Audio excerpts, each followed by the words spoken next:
Saludos cordiales. Vamos a continuar con nuestro video número 28. Estamos analizando los puntos capítulo 2 del 9 al 13, donde mencionamos el tema de que Cristo conquistó la muerte. Todavía en el video anterior estaba analizando esta sección, me quedó casi la mitad, que Cristo llevó a cabo el plan de Dios para nosotros, como se menciona en el versículo 10 de nuestro libro de Hebreos, capítulo 2. Déjeme, no siquiera lo he abierto. Déjeme abrirlo.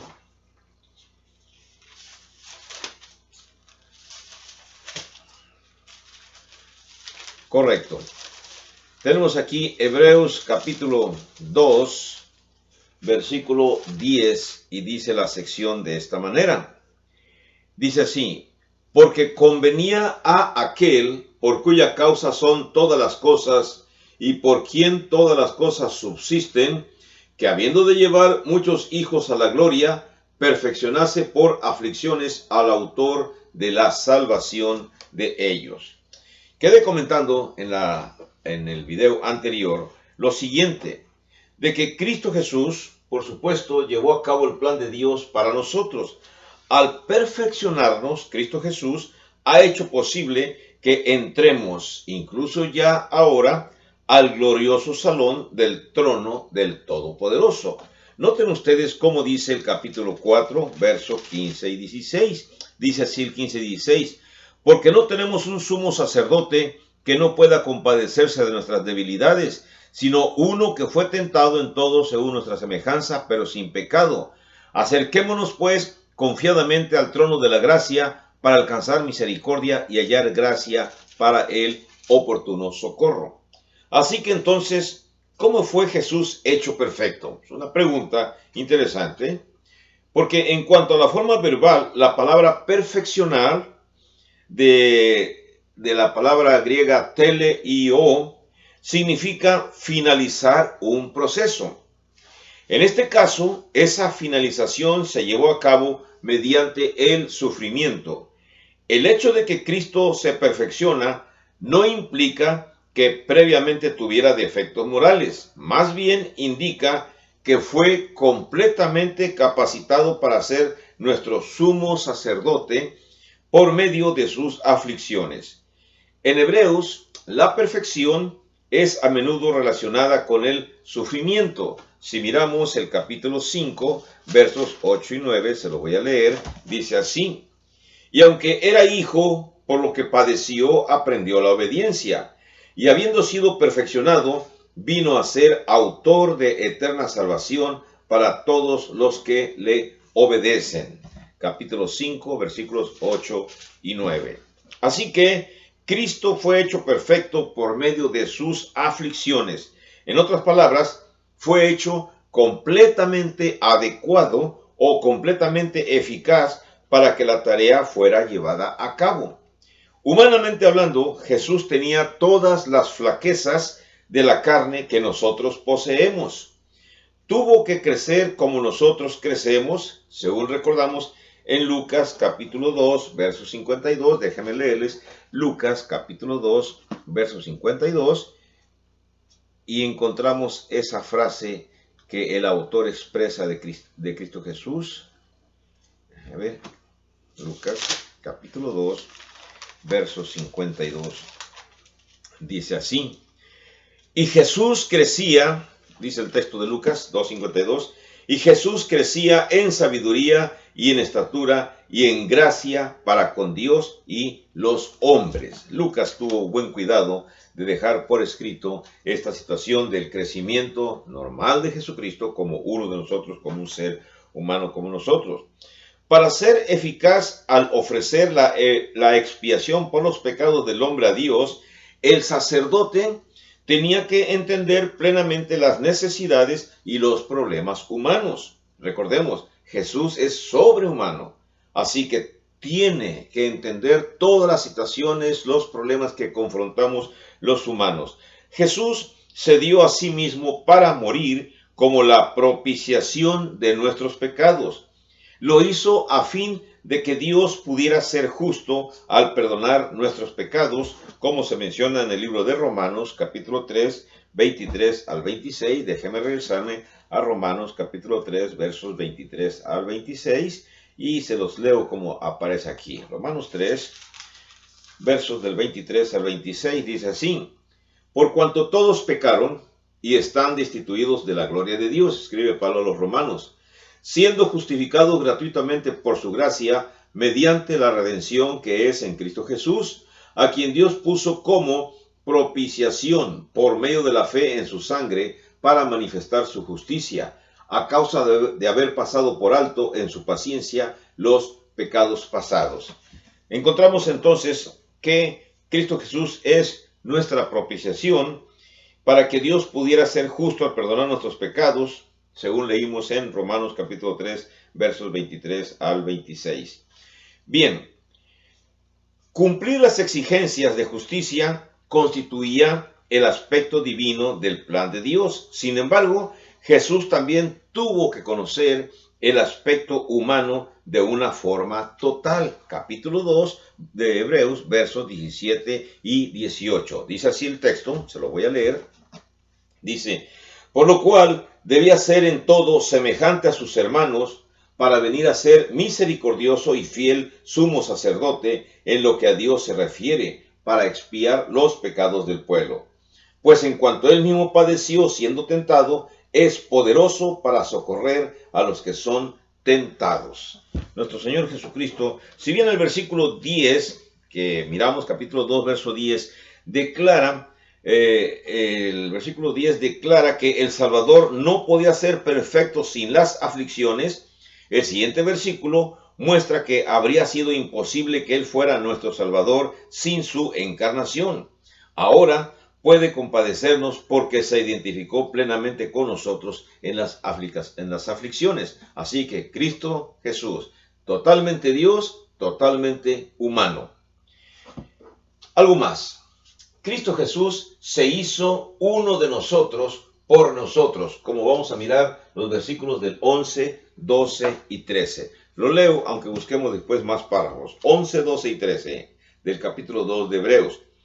Porque el que santifica y los que son santificados, de uno son todos, por lo cual no se avergüenza de llamarlos hermanos, diciendo: anunciaré a mis hermanos tu nombre, en medio de la congregación te alabaré. Frases tomadas del Salmo 22, verso 22.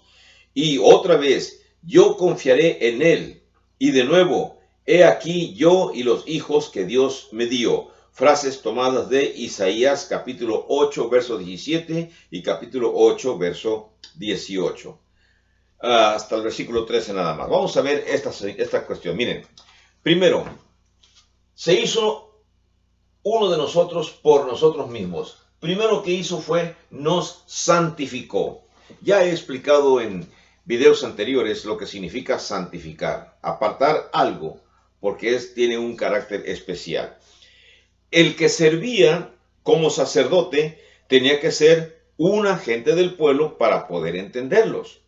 En el versículo 11 se consigna que de un padre son todos, de una familia son todos, o de un linaje son todos, cualquiera que sea la frase y la versión que usted esté utilizando.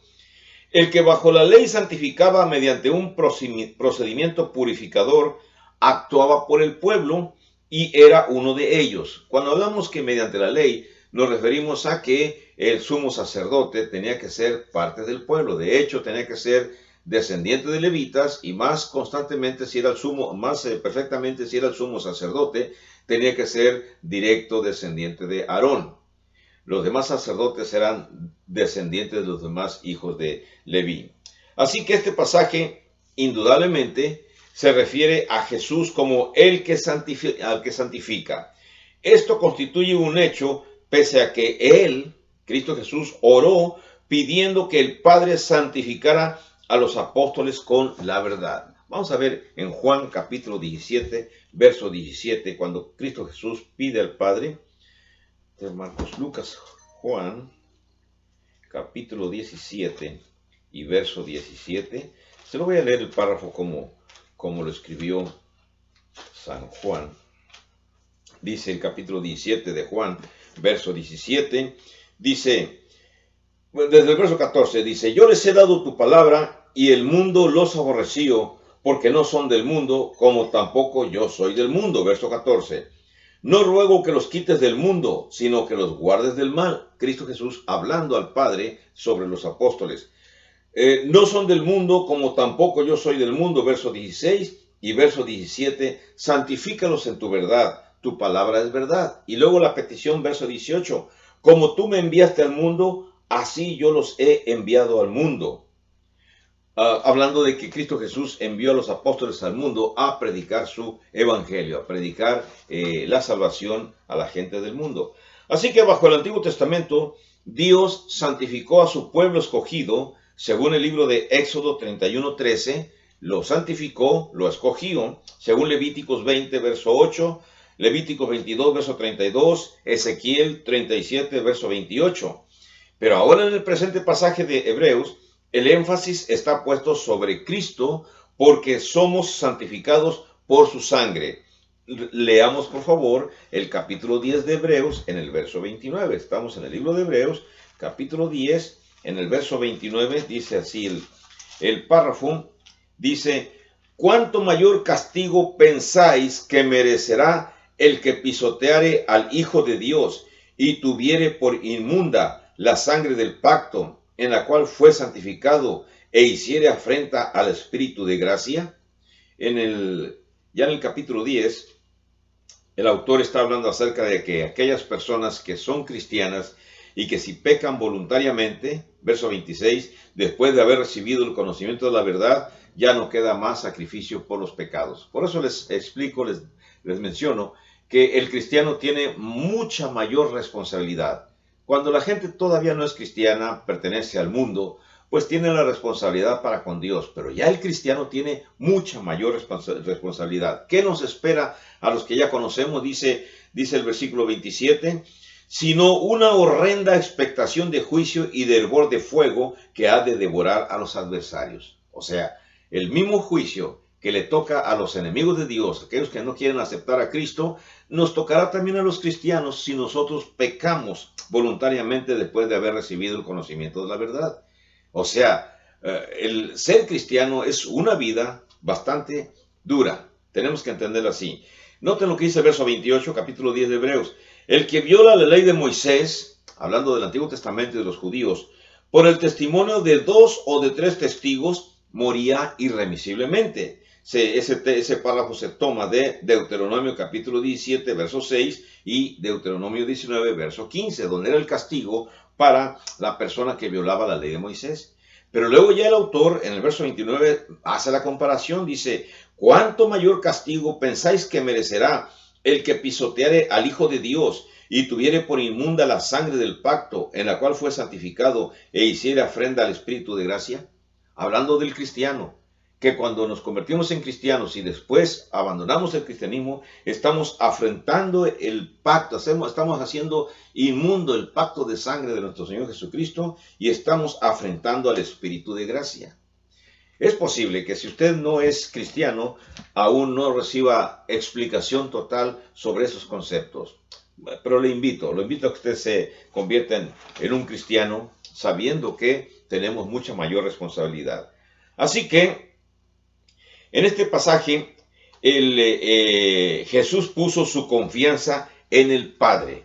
Vamos a ver el versículo 13, cuando dice, el capítulo 2, verso 13 dice, y otra vez, yo confiaré en Él, y de nuevo, he aquí yo y los hijos que Dios me dio. Aunque el autor está tomando a las frases de Isaías 8:17 y 8:18, el autor de Hebreos está considerando esos pasajes como en referencia a Cristo Jesús. Recuerde usted esto que estoy explicando. La palabra santificar, en el griego es agiazo, se usa con 2 sentidos en el Nuevo Testamento, a saber, significa limpiar, purificar o santificar, pero también significa consagrar o apartar del uso común para el uso sagrado. La definición usual es apartar, y la raíz del significado es sencillamente ser diferente. La forma sustantiva de la palabra agios, que quiere decir santo, Hebreos 10:10 apunta a nuestra santificación. Se nos está diciendo que los cristianos hemos sido seleccionados, limpiados, escogidos. Se apunta a nuestra justificación mediante la ofrenda del cuerpo de Jesucristo que se hizo una vez para siempre. O sea, no es por nosotros mismos, es nuestro Señor Jesucristo quien nos santifica. Mediante su muerte, nosotros somos apartados para adorar y servir a Dios. Por ser su pueblo santo, algún día entraremos a su gloria. Pero recuerden, aún los cristianos tenemos la esperanza de entrar a su gloria.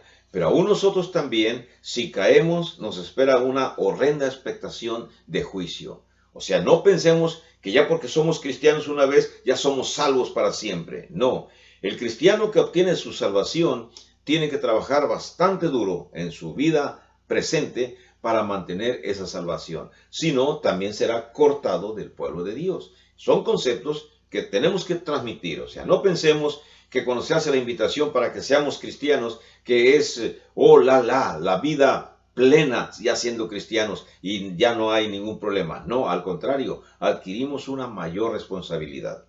¿Qué más tenemos? Miren,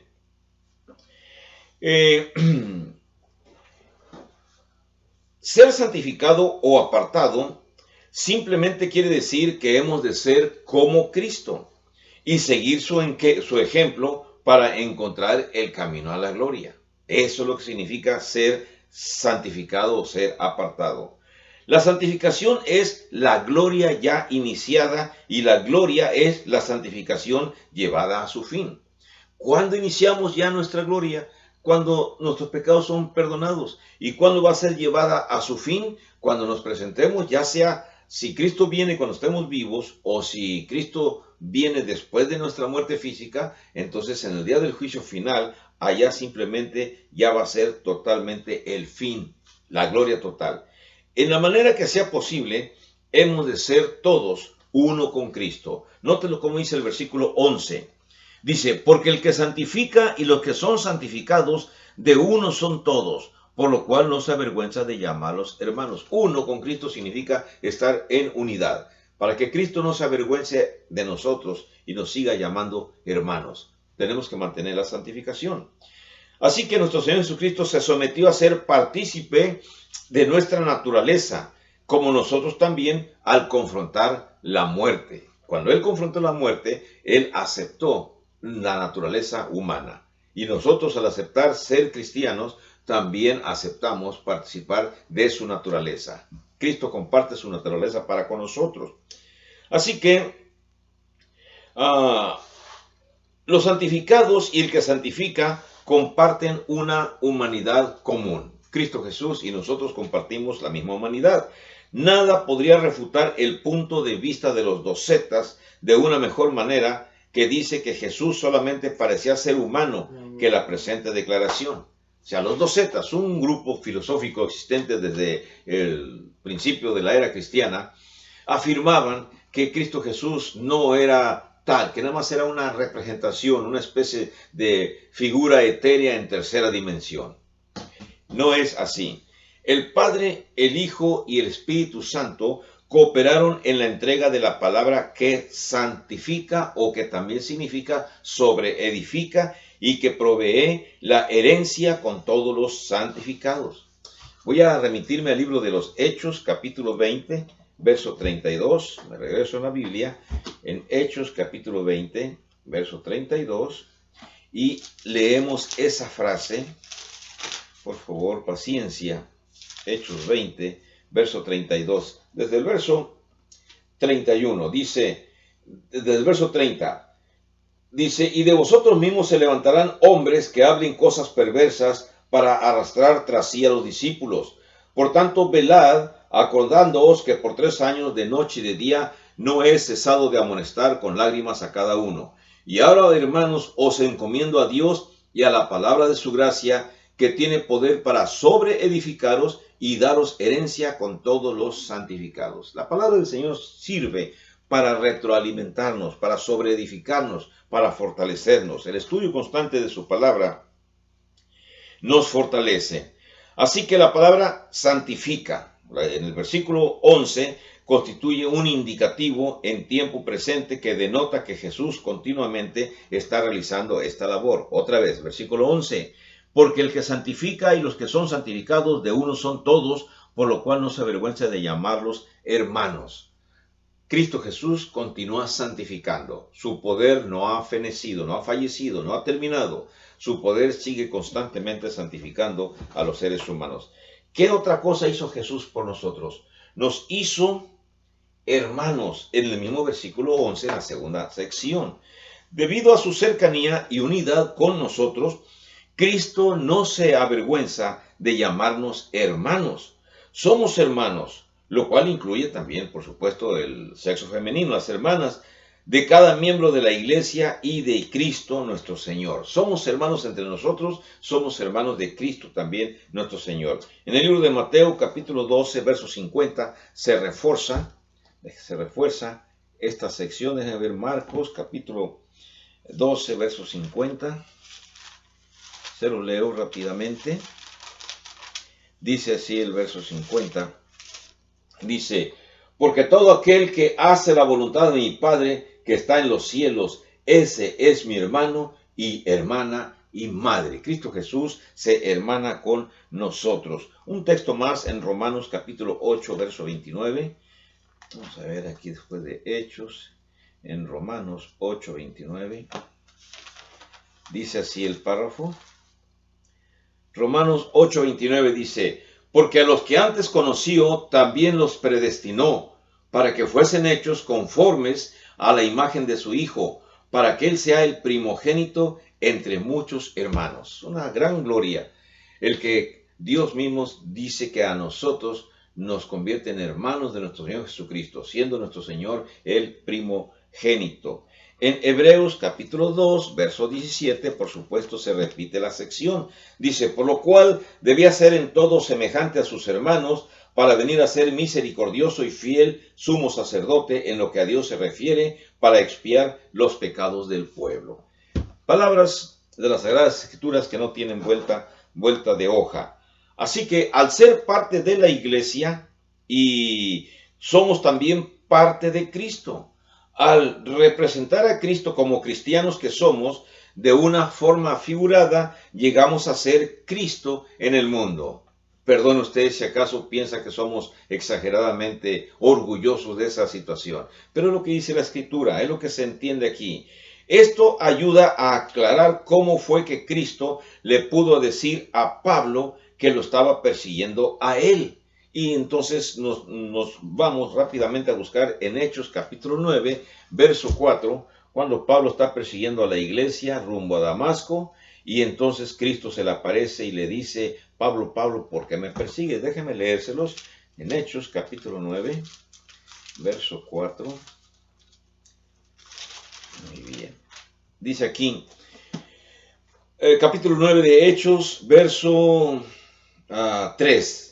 Dice, mas yendo por el camino, aconteció que al llegar cerca de Damasco, repentinamente le rodeó un resplandor de luz del cielo, y cayendo en tierra, oyó una voz que le decía, Saulo, Saulo, ¿por qué me persigues? Hago la aclaración que Pablo estaba persiguiendo a los cristianos. Había recibido, vamos a decir que había recibido cartas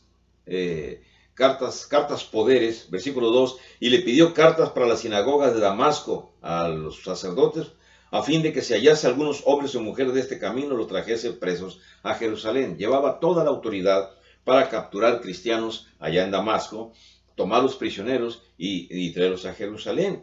Pero lo que sucedió en el versículo 4 es que cayendo en tierra oyó una voz que le decía, Saulo, Saulo, ¿por qué me persigues? El mismo Cristo. Y Pablo le contesta, verso 5, ¿quién eres, Señor? Y le dijo, yo soy Jesús, a quien tú persigues. Dura cosa te es dar coces contra el aguijón. Noten ustedes lo que estoy leyendo. Cristo le dijo, dice, yo soy el que tú persigues, pero realmente Pablo estaba persiguiendo a los cristianos, puesto que Cristo Jesús ya había fallecido, había subido a los cielos.